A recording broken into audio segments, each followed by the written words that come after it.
오늘부터 사도 따라잡기 라는 큰 제목을 가지고 사도행전을 살펴보겠습니다. 사도 따라잡기라 우리 그 사도행전에 나타나는 그 사도들의 삶을 들여다보고 그들이 어떻게 살았는가, 그들이 이 땅에서 무엇을 남겼는가, 그걸 좀 살펴보려는 거예요. 그걸 사도행전에 나타난 사도들의 삶을 말이죠. 근데 이 제목이 참 마음에 안 들어요. 사도 따라잡기. 그 제목을 제가 사도들의 발자취 이렇게 잡을까? 아니면 사도들이 간 길, 아니면 뭐 사도들 배우기, 뭐 아니면 사도 쫓아가기, 뭐 이렇게 저렇게 해보다가 그냥 사도 따라잡기가 제일 좋은 것 같아요. 그래서 그냥 잡았어요. 사도 따라잡기 괜찮아요? 네. 사도들의 삶을 우리가 한번 들여다보고 싶은 거예요. 사도 따라잡기. 오늘은 그 첫 번째 시간으로 변화는 기도로부터 라는 제목입니다. 여러분 주변에는 교회를 다니는 사람들이 많이 있나요? 아니면 교회를 안 다니는 사람들이 많이 있나요? 다니는 사람들이 훨씬 더 많나요? 네. 교회 안 다니는 사람들도 덜어 있죠. 그렇게 여러분 주변에 교회 안 다니는 사람들이 교회를 다니는 여러분을 보고서 뭘 제일 궁금해하던가요? 뭘 제일 궁금해해요? 교회 다니는 여러분을 보고서 뭘 제일 궁금해합니까? 아무것도 궁금해하는 게 없어요? 제가 이렇게 목회를 하면서 교인들하고 이렇게 얘기를 들어보니까 교회를 안 다니는 사람들이 교회를 다니는 사람한테 제일 궁금해하는 것 중에 첫 번째가 그거래요. 교회 가면 꼭 헌금해야 되나? 이거래요. 교회를 가면 꼭 헌금을 해야 되나? 그게 제일 궁금하대요. 어떻게 자기가 피땀 흘려 번 돈을 그렇게 교회에다가 덜컥덜컥 내냐는 거죠. 그렇게 땀 흘리고 애써가지고 번 그 귀한 돈을 그렇게 막 11조로 해가지고 11조만 내는 것이 아니고 감사헌금도 내고 뭐 주정헌금도 내고 선교헌금도 내고 그게 이해가 안 된다 이런 사람들이 많대요. 예수를 모르는 사람들, 자기밖에 사랑할 줄 모르는 사람은 이해가 도저히 안 되겠죠. 그게. 그리고 교회를 안 다니는 사람들이 교회 다니는 사람 보고서 또 제일 궁금해하는 게 어쩌면 그렇게 주일날 안 빠지고 다니냐는 거예요. 가끔 놀러도 가고 싶을 거 아니냐는 거예요. 가끔 어디 이렇게 가족들하고 여행도 가고 싶고 말이요. 영화도 보러 가고 싶고 주일날 그 좋은 때 일주일 내내 그냥 막 새벽부터 밤까지 열심히 일하다가 그 하루 쉬는데 그 쉬는 날을 어쩌면 그렇게 교회에 가가지고 다 그리고 가끔 가다가 또 저 멀리 여행을 가서도 거기서도 교회가 있으면 가서 예배 드린다는 거예요. 그게 잘 이해가 안 된대요. 이해가 안 되겠죠. 주님을 모르니까 이해가 안 될 거예요. 그런데 그 중에서도 더 진짜 이해가 안 되는 것은 예수 믿는 사람들이 입만 열면 예수, 입만 열면 예수 그런다는 거예요. 입만 열면 예수님이 그러셨어. 하나님이 다 하신 거야. 다 하나님의 은혜야. 그런다는 거예요. 이 도무지 이해가 안 된다는 거죠. 그게 제일 신기하고 궁금하다라는 거예요. 여러분, 만일에 여러분들이요, 여러분 주변에 있는 불신자들로부터 여러분에게 그런 말을 할 정도로 여러분이 그렇게 서 있다면 여러분 믿음 생활은 성공한 거예요. 여러분 믿음은 하나님이 인정하시는 믿음이 될 겁니다. 여러분 오늘날 우리의 제일 큰 갈망이 뭐예요? 우리가 신앙생활 하면서 제일 큰 갈망하는 것이 뭐예요? 그런 변화가 나한테 일어나는 거잖아요.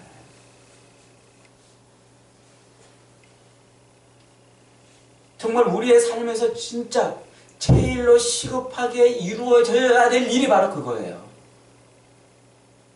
돈 버는 게 그게 시급한 게 아니에요. 우리 이 땅에서 건강 문제 그거 시급한 거 아니에요. 진짜 시급한 것은 내가 그런 변화의 삶을 사는 거예요. 다른 사람들의 나라를 바라보고 저 사람은 어떻게 입만 벌리면 어떻게 입만 벌리면은 하나님이라고 저렇게 쏟아내느냐. 그 얘기를 듣는 거란 말이죠. 그 얘기를.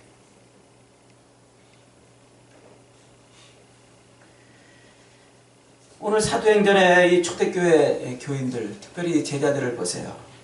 참 놀라운 삶을 살았던 사람들이에요. 어느 날 갑자기 이들이 변했어요. 그래서 예수라면 고통이라도 감수하고 예수라면 감옥이라도 가고 예수라면 그런 핍박도 능히 견디는 사람들이 됐어요. 하루 벌어 하루 먹고 살아야 되는 그런 직업을 가지고 그런 삶에 내동댕이 쳐져서 헉헉거리면서 살아야 됐던 그 사람들이 어느 날 갑자기 자기 삶의 가장 최우선 순위를 예수에 둔 거예요. 어느 날 갑자기.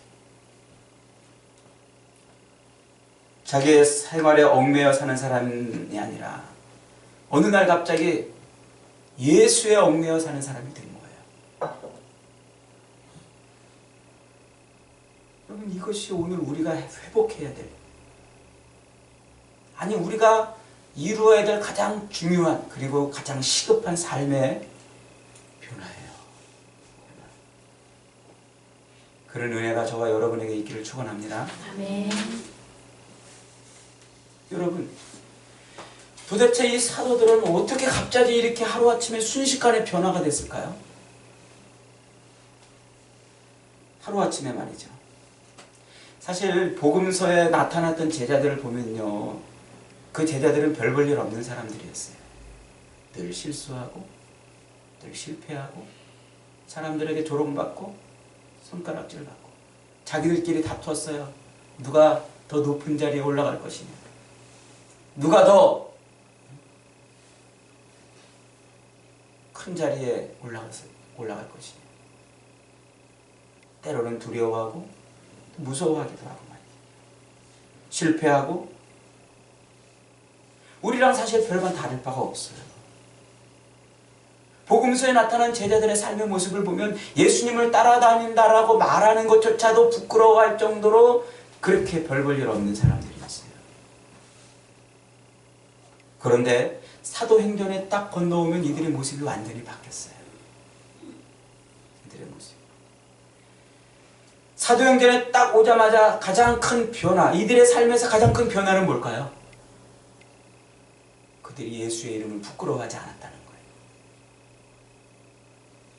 예수의 이름이라면 핍박도 감내하고 고난도 감내하고 기꺼이 감옥에라도 들어갈 준비가 되어 있는, 아니 자기 목숨이라도 바칠 수 있는 그런 사람으로 변화됐다는 거예요. 복음서에서는요, 도망가기 바빴잖아요.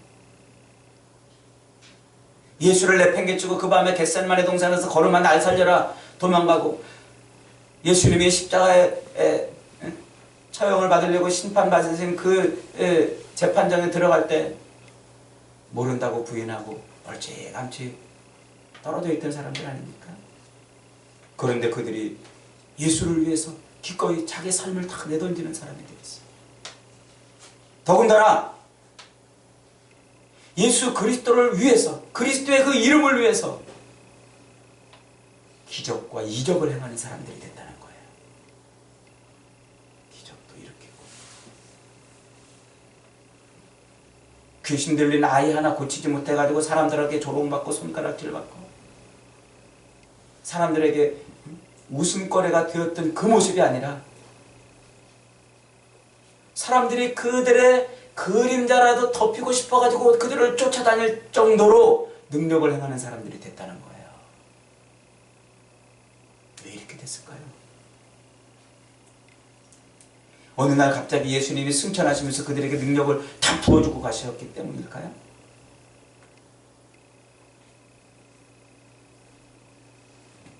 이 복음서와 사도행전에 나타난 이 사도들의 변화의 가장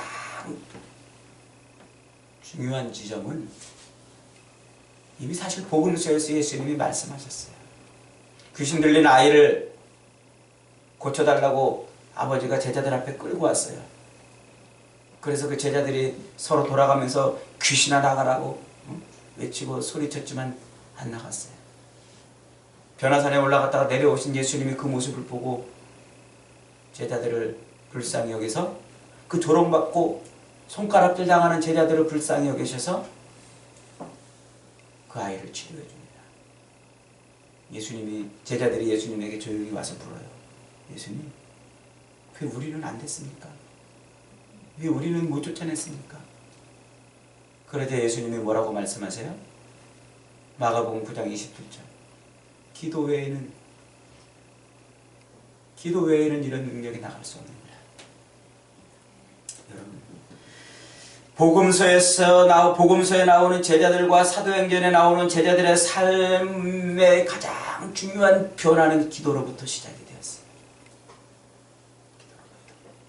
복음서에서는 귀신을 쫓지도 못하고 베세다 들녘에서 먹을 것만 걱정하고 광풍에 떨며 두려워 떨며 살려달라고 외치고 주님 십자가에 못 박힐 때 걸음아 날 살려라고 도망치기에 바빴던 제자들이 사도행전에 건너와서는 귀신을 쫓아내고 이적을 베풀고 자기들 먹을 것보다도 예수를 먼저 생각하고 감옥과 죽음까지도 두려워하지 않는 삶이 된 거예요.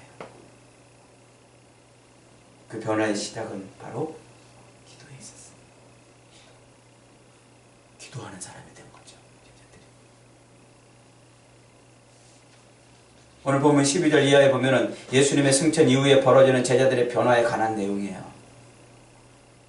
제자들이 감람원이라는 산으로부터 예루살렘에 돌아오니 이 산은 예루살렘에 가까워 안식일에 가기 알맞은 길이라.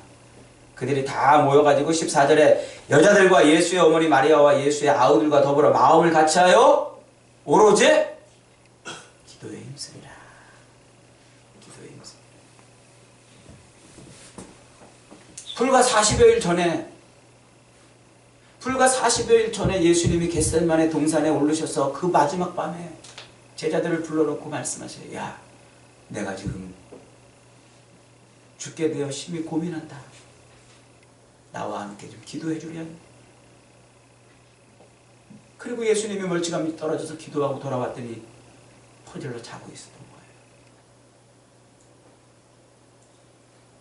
거예요. 그 긴박하고 긴장된 그 순간에도 제자들은 그 예수님이 함께 기도하자고 하시는 그 요청을 뿌리치고 잠을 자고 있었어요.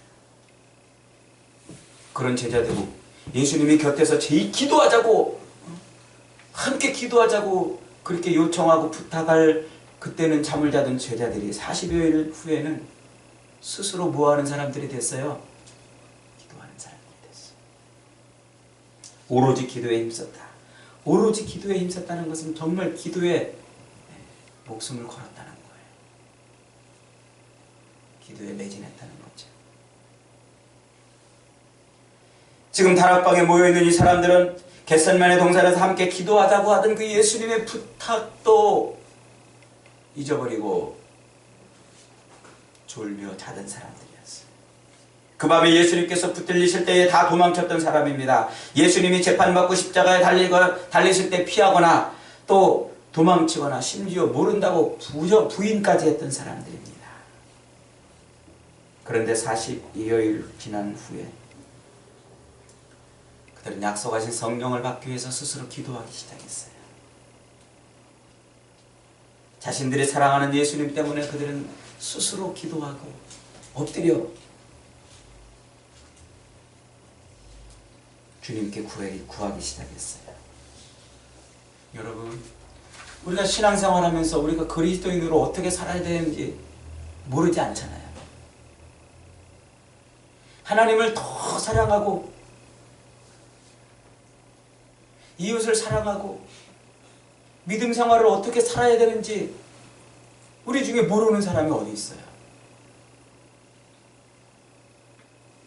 이웃을 미워하며 사는 것보다 사랑하며 사는 것이 훨씬 좋다는 것을 다 알잖아요.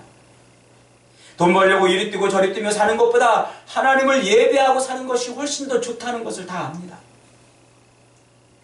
정욕에 사로잡혀 사는 것보다 말씀에 사로잡혀 사는 것이 훨씬 좋은 것을 알고, 감사하며 사는 것이 불평하며 사는 것보다 훨씬 더 이롭다는 것도 잘 알아요. 성경 한 절을 읽는 것이 드라마 수십 시간 보는 것보다 훨씬 더 좋다는 것을 왜 모르겠어요, 우리가. 교회를 위해서 헌신하고 나의 에너지로 다른 사람을 위해서 봉사하며 살고 많은 사람들을 주 앞으로 인도하며 사는 것이 그냥 나만 위해 사는 삶보다 100배나 좋다는 것을 다 알아요. 그런데 왜 아는데 우리는 행하지 못하는 걸까요? 왜 알면서도 흔들리고 알면서도 무기력하고 왜 그것을 알면서도 이루지 못하는 걸까요? 왜 그것을 알면서도 자꾸 넘어지고 시험에 들고 왜 그것을 알면서도 우리의 신앙이 늘 왜 이 모양 이 꼴일까요?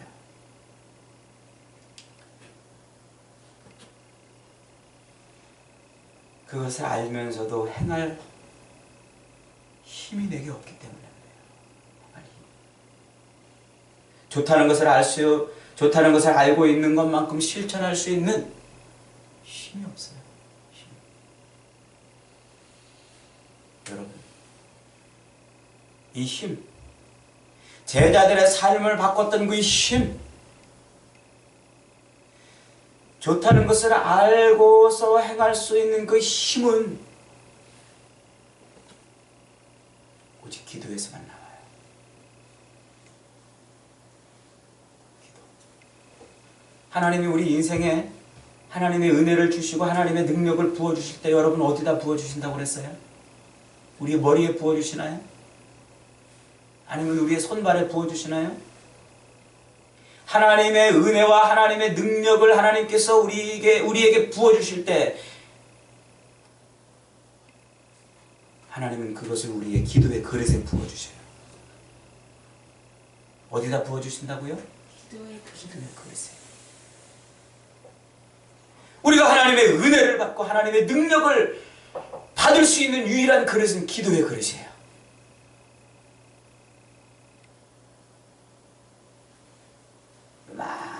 이만큼 기도하면 이만큼밖에 못 받아요. 이만큼 기도하면 기도하는 만큼 받아요.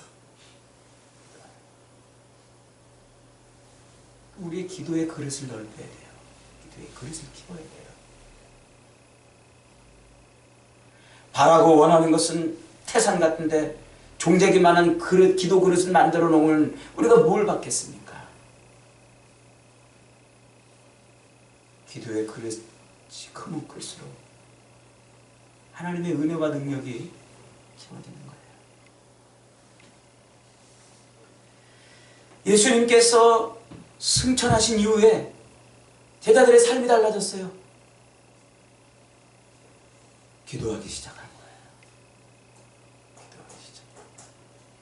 모이면 기도하고 시마다 기도하고 때마다 기도하고 무엇을 하든지 기도로 시작하고 기도로 끝을 맺고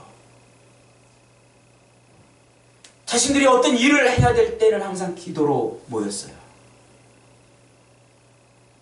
제자들의 변화의 시작은 기도로부터예요. 기도하지 않던 제자들은 예수님을 배반하고 스스로 도망을 갔습니다. 그러나 그들이 기도하기 시작했더니 그들의 삶은 능력 있는 삶으로 바뀌었어요. 귀신을 쫓아냅니다. 물질을 서로 나눕니다. 복음을 전합니다. 핍박을 견딥니다. 지쳐야 하는데 지치질 않습니다. 포기해야 되는데 포기하지 않습니다. 두려워해야 하는데 두려워하지 않습니다. 그들은 결국 세상에 감당하지 못하는 사람이 되었던 거예요. 왜 그렇게 되었다고요? 힘.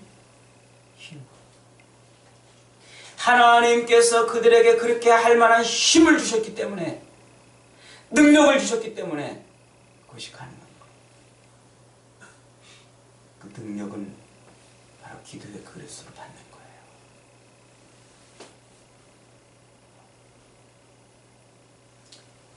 하루를 살아도 그리스도인다운 삶을 살 수 있는 힘, 하나님이 기뻐하고 이 땅에서 정말 하나님께서 원하시는 인생으로 살 수 있는 그 힘, 그 능력, 그리스도를 드러내고 증거하고 하나님의 자녀됨을 나타낼 수 있는 그 능력은 기도의 그릇에 받는 것입니다. 기도의 그릇이 크면 클수록 능력 있는 그리스도인이 되는 거예요. 여러분, 변화된 인생을 살고 싶으십니까? 변화된 삶을 살고 싶으십니까? 그 시작은 기도로부터 시작되는 거예요. 제자들은 예수님이 승천하시고야 그것을 깨달았어요. 승천하시고야. 예수님과 3년 그렇게 동거동락하면서 예수님이 행하셨던 것을 가만히 돌아보니까 아하, 기도로구나. 예수님이 살아계실 때 인생의 변화를 경험했던 사람들, 자기의 삶이 바뀌고 그들의 인생이 변화됐던 사람들이 행했던 게 뭔지를 알았던 거예요. 예수님께 구하는 거예요. 바디메오가 저 멀찌감치 떨어져 있는 예수님을 부르던 그 부르짖음처럼 12해를 혈루증으로 앓던 여인이 그 사람들의 틈바구니 위에서도 예수님의 옷자락에 손만 닿아도 될 것이라고 여겼던 그 간절함, 예수님을 찾고 부럽고 예수님을 부르면서 매달린 그것이 지금 자기들에게 기도라는 것을 알았던 거예요. 여러분, 힘 있는 삶을 살려면 기도의 힘으로 살아야 돼요. 기도밖에 없어요. 기도하는 수밖에. 자꾸 기도하십시다. 기도가 우리 삶의 습관이 되도록 기도하십시다. 변화된 삶의 시작은, 우리 인생의 변화의 시작은 기도예요. 태산 같은 그런 문제가 내 앞을 가로막고 있어도, 내 삶을 짓누르는 수많은 그런 무거운 인생의 짐들이 나를 짓누르고 있어도, 지금 내 인생이 바뀌고 내 인생이 새로워지고 내 인생이 변화되는 그 시작점은 바로 기도로부터 된다는 것입니다. 주님은 우리에게 약속하셨어요. 지금까지는 너희가 내 이름으로 아무것도 구하지 아니하였으나 구하라, 그리하면 받으리니 너희 기쁨이 충만하리라. 네. 기도하십시다. 우리 삶의 변화는 기도로부터 시작된 것을 알고, 하나님이 우리에게 부어주시는 이 기도의 그릇을 점점 더 키워가 보십시다. 그러면 사도행전에서 행했던 그 제자들의 놀라운 이 엄청난 삶을 저와 여러분도 그렇게 살 수 있을 것입니다. 그 놀라운 변화가 여러분의 기도로부터 시작되는 은혜가 있기를 주님의 이름으로 축원합니다. 아멘.